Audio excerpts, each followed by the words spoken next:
Hello, Mr. Director. Can we meet you? Hi, my name is Olabanji Yusuf Ololade, Director Making. I'm a film director, filmmaker, and VOP. Great.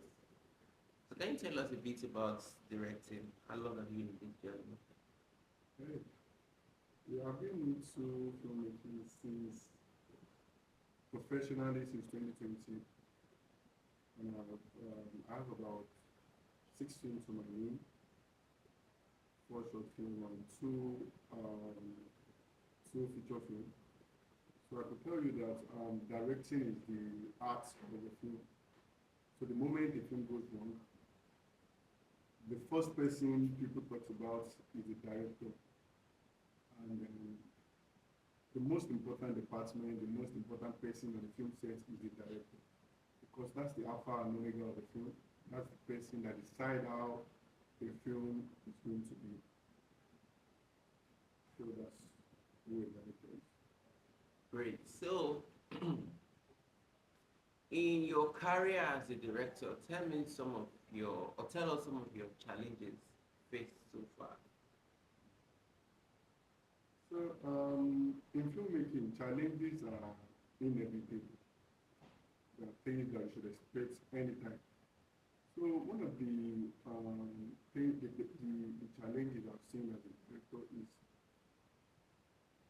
firstly directing already established filmmaker. Don't let me say established filmmaker, established actor that the people you've been seeing on the screen before you even become a director. So try to face them and giving them line, giving them blocking that the kind of how do I say it? How do I put it? The anxiety, the goose how do they call it? The way you feel, some kind of way that so the person I've been seeing on TV, that I've been seeing on screen. So I'm the one directing this person today. So that's, I don't know if that answered my question. Okay, that's the only challenge you've faced so far. Let me say that another challenge is actors. Some actors that you meet a lot of actors on sets. The rude one, the patient one, the one that doesn't that when you send the script to them, they don't read the script on time. And when you come to the sets, that's when they want you to start narrating the script to them, start giving them lines. So I feel that's another challenge. And again, some challenges is about the producer, the EP that you work with sometimes.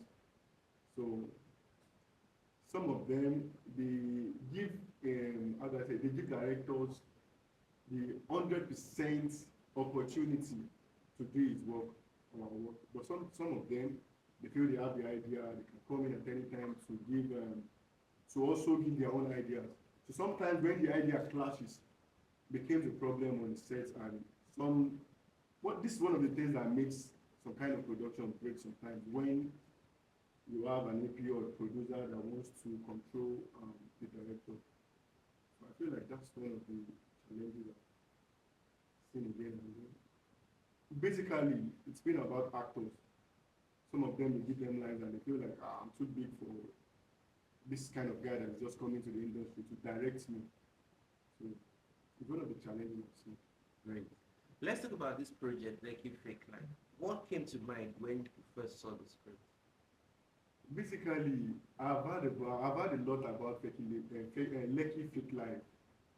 Yeah, I've had a lot. I've read a lot on the internet about Lekki fake life. I have friends that live on the island. So sometimes when I live on the mainland, sometimes when my friends that live on the island and I see their flamboyant life on the internet, when some of them chat me up and guy I beg, keep going to KD, okay, guy, but you are living on the island, you are living in Lekki. I've been to your house, you are living in a mansion. Come on. Me, I na mainland I live. Why you dey beg me for money? So I feel like nobody posts their failure. Basically, that's what the mostly Lekki people do. So it's something that a lot of people know about. A lot of people have one or two people that lives in Lekki. So, but what came to my mind when I saw the stories about, oh, finally somebody is telling this story. somebody's finally telling a story, which when people see a story like this, so little things won't, do I say little things? What people in Lekki do, or people that lives on the island generally do, won't entice you anymore. I feel like that's what comes to my mind, that when the audience see this, basically the Gen Z, that they want to see the people living in Lekki as their role models, as their mentor, as the people they can look up to. I feel like when they see this particular film, well, you don't know what is coming. When they see it, so they get to realize, they get to know better that the things you see on the surface of the water is not actually what it is. It's a lot under the water. So does this story actually depicts the life of people living entirely in Lekki, or just a so does this story actually depict what people living in Lekki, um, does it depict their normal life, or is just a reaction or a portion of, some of them?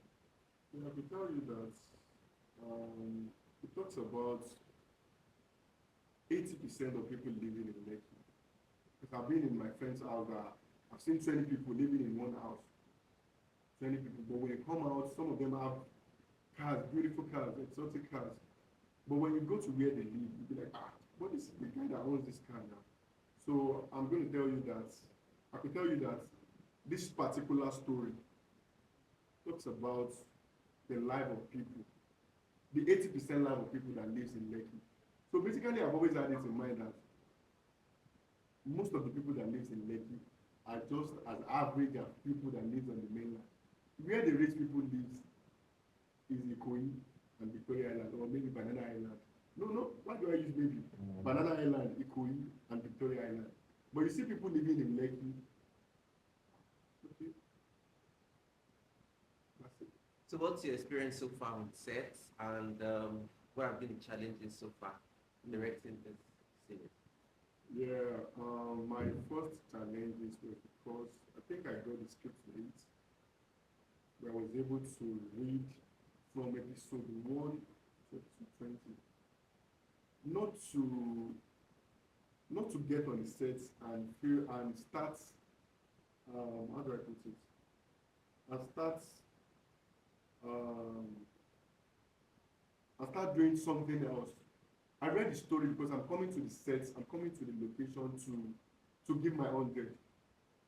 Yes, that's one of the things. That's one of the things I've seen on the location. Getting the script late, but then so far it's been an amazing journey. Today is the 10th day. It's been an amazing journey. I have a great cast. I have amazing crew. Maybe sometimes emotion might want to set in. We have this different perception, different angles of how we think, how we see things. So those things are inevitable. We can't, we would always see that on the movie set. We would see actors having problems with the crew, and the crew having problems with the actors. It's not impossible thing. So that's another thing. And then it's been an amazing journey so far. I love it here. Great. So director, if you had to pick between mainland and Lekki, which would you prefer? Mainland and Lekki. Mainland all day, every day. Yeah, I'd rather go and live in Ikeja. Yeah, or Magodo. Or Sule. Okay. So the people that are going to see this, where would they find it? On what channel or platform would they find it? Yeah. So everyone out there, you're going to be seeing Lekki Fake Live on Milkshark TV on YouTube. Go and subscribe to Milkshark TV on YouTube now. Now, look at my hand. Subscribe on Milkshark TV now. You don't know what is coming. This is an amazing project that you don't want to miss. You're going to learn a lot from this Lekki Fake Live story. Thank you, guys. Thank you so much. One last word for your fans. You guys are amazing. It's been an awesome journey from the days of humble beginning. We're still in the humble beginning because we're still trying to put a lot of things together. I want to say a very big thank you to you guys for the support, the love You've been showing us. Please keep supporting us. Don't stop the love because we can only breathe with your love. Thank you so much.